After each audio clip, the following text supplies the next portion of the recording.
디모데전서 6장 11절서부터 21절입니다.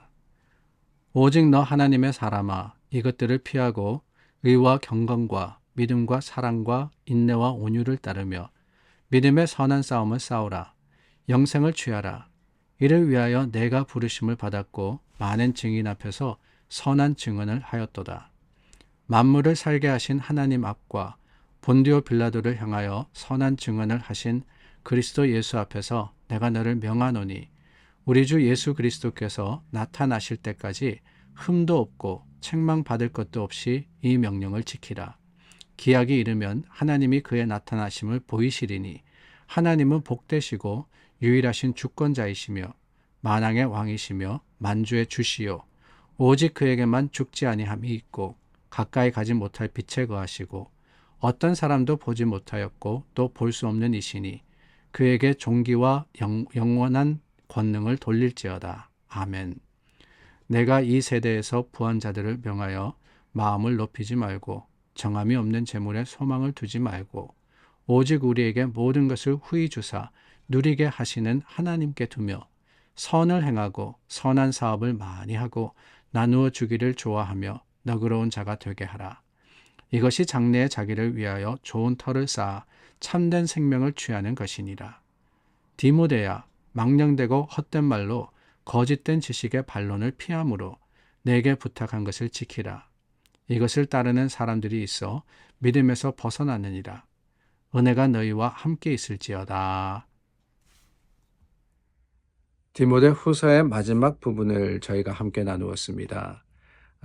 사랑하는 이 아들과 같은 동력자였던 그 디모데에게 바울이 쓴 편지, 특별히 사역하고 있던 에베소 교회의 여러 가지 어려움들과 문제들 앞에서 지혜로운 것이 무엇이냐라는 것을 권면하신 말씀을 통해서 우리가 우리를 향한 하나님의 뜻과 그 하나님의 교훈을 나누었는데요. 오늘 말씀은 이렇게 시작합니다. 오직 너 하나님의 사람아 라고 말입니다. 하나님의 사람아 라고 했어요. 누구의 사람, 누구의 무엇이라고 할 때 소속을 의미하게 되는 것이지요. 예를 들어서 머릿돌 교회의 교인이라고 하면은 머릿돌 교회에 속한 교인이다라는 뜻을 가지고 있습니다. 그러니까 하나님의 사람아라고 했던 것은 하나님께 속한 사람이다.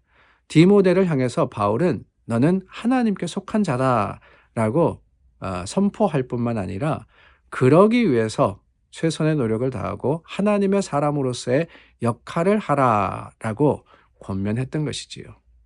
하나님의 사람 멋지지 않습니까, 여러분? 누군가가 나를 하나님의 사람으로 인정한다면 내가 하나님의 사람이라고 부끄러움 없이 선포할 수 있다는 것이 그게 바로 자랑이고 또한 감사의 제목이 아닌가. 우리가 하나님을 믿고 또한 하나님의 백성으로서 살아가는데 바로 이 호칭이야말로 가장 믿음의 자랑이 되는 것이 아닌가 하는 생각이 듭니다.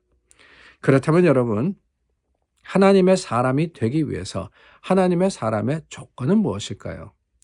어떤 일을 해야 하나님의 사람이며 또한 우리가 어떻게 살아가도록 노력하고 수고해야 할까요?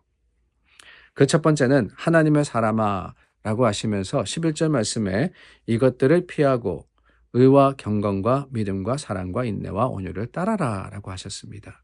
자, 이것들을 피하라 그랬는데 이것은 오늘 본문에는 나와 있지 않습니다. 그 앞에 절 10절 말씀에 보니까 돈을 사랑함이 일만악의 뿌리가 된다라고 했고요. 또 더 앞에 보면은 우리가 먹을 것과 입을 것이 있은즉 족한 줄로 알아야 한다라고 했습니다. 더 앞에 가면은 교만에 대한 말씀이 나오고 또한 경건함으로 하나님의 뜻을 따르라라고 하시는 권면이 나오죠.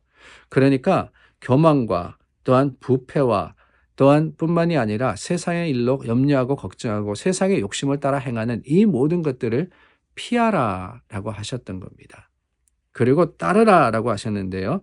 의와 경건, 사랑, 인내 이런 것들은 사실 세상과 구별된 세상을 참 떠난 하나님의 마음이 아닌가 하는 생각이 듭니다.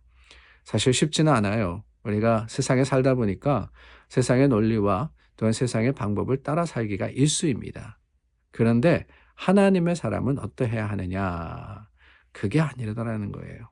하나님의 사람은 세상의 원칙을 가지고 세상의 논리로 살아가는 사람들이 아닙니다. 뭐냐? 때로는 손해보더라도, 때로는 힘들고 어렵더라도, 때로는 두려움이 마음에 들더라도 하나님만 바라고 하나님이 우리의 힘이시고 소망이심을 고백하면서 그 믿음으로 또한 하나님께서 우리에게 주신 사랑으로서 서로를 대하고 세상을 살아가는 것, 그게 바로 하나님의 사람의 모습입니다. 뿐만이 아니라 12절 말씀해 보니까 믿음의 선한 싸움을 싸우라라고 하셨죠. 그럴 수밖에 없습니다. 우리가 구별된 삶을 살기 위해서는 거슬러 가야 됩니다. 무엇과 거슬러 가느냐? 세상에 거슬러서 세상에 맞부딪혀서 가야 되는 거예요. 그런 그림을 본 기억이 납니다. 물고기들이 시내를 따라서 하류로 이렇게 흘러갑니다. 물결을 따라가는데 그중에 한 마리의 물고기가 상류로 물결을 거슬러서 다른 물고기들과 다른 길, 반대의 길을 가고 있습니다. 그 모습을 보면서 저게 그리스도인이 아닌가라는 생각을 한 적이 있었어요. 그렇습니다. 우리는 세상과 다른 사람입니다. 세상이 동일하게 이 욕심의 가치를 쫓아서 살아가고 있다 할지라도 우리는 그게 아니에요. 오히려 거슬러서 반대 방향으로 세상과 다른 길로 가야 되는데 그게 결코 쉽지가 않아요. 휩쓸려 간다라는 말이 있지 않습니까? 그 휩쓸려 가는데 우리가 물결도 거슬러야 되고 대중도 거슬러야 되고 그렇다면은 그 과정은 결코 쉽지 않을 뿐더러 싸움과 같은 그런 일이다라는 것을 깨닫게 됩니다. 그래서 그게 뭐냐? 믿음의 선한 싸움이라는 거죠. 믿음의 선한 싸움. 바른 길을 가기 위해서 우리는 세상과 맞부딪혀야 하는 것입니다.